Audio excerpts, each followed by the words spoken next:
Hi hello കൂട്ടുകാരെ, എല്ലാ കൂട്ടുകാർക്കും ചെമ്പനീർ പൂവിൻ്റെ നാളത്തെ പ്രൊമോ റിവ്യൂയിലേക്ക് സ്വാഗതം. ചന്ദ്രമതി ആണെങ്കിൽ സച്ചിനെ രേവതിനെ കുറ്റപ്പെടുത്തിക്കൊണ്ട് രവിയേട്ടനോട് പറയാണ്, ഇവരുടെ ഈ കാട്ടിക്കൂട്ടൽ കണ്ടു കഴിഞ്ഞ് കഴിഞ്ഞാൽ ലോകത്ത് ഇവർ മാത്രമേ കല്യാണം കഴിഞ്ഞ് വന്നിട്ടുള്ള പോലെയാണ്.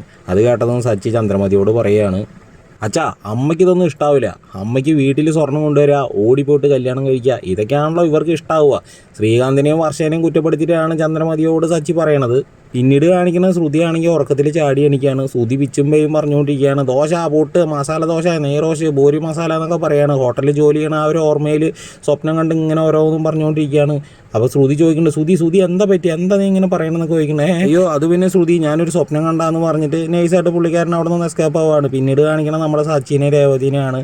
സച്ചിയാണെങ്കിൽ രേവതിനെ ഭയങ്കരമായിട്ട് സ്നേഹിക്കുകയാണ്. എടുത്ത് പോക്കുണ്ട്, ഉമ്മ വയ്ക്കുന്നുണ്ട്, കെട്ടിപ്പിടിക്കുന്നുണ്ട്, ഭയങ്കര റൊമാൻസ് കൂടി വന്നുകൊണ്ടിരിക്കുകയാണ് കേട്ടോ. അതിൻ്റെ ഇടയ്ക്ക് സച്ചി രേവതിയോട് ചോദിക്കുകയാണ്, അപ്പോൾ നിനക്ക് എന്നെ ഇഷ്ടമാണല്ലേ എന്ന് ചോദിക്കുകയാണ് രേവതിയോട്. അപ്പോൾ രേവതി പറയണം, മുമ്പ് എനിക്ക് പിടിക്കാത്ത റൗഡിയായിരുന്നു, പക്ഷേ ഇപ്പോൾ എനിക്ക് ഭയങ്കരമായിട്ട് ഇഷ്ടപ്പെടുന്ന ഒരു റൗഡിയായി മാറിയിരിക്കുകയാണ് സച്ചേട്ടൻ എന്ന് പറയുകയാണ്. എൻ്റെ പൊന്നു കൂട്ടുകാരെ, ഒരു ലൈക്ക് അടിച്ച് നമ്മുടെ ചാനലും സബ്സ്ക്രൈബ് ചെയ്ത് ഒന്ന് സപ്പോർട്ട് ചെയ്യുക. ആരും സബ്സ്ക്രൈബ് മാത്രം ചെയ്യണില്ല.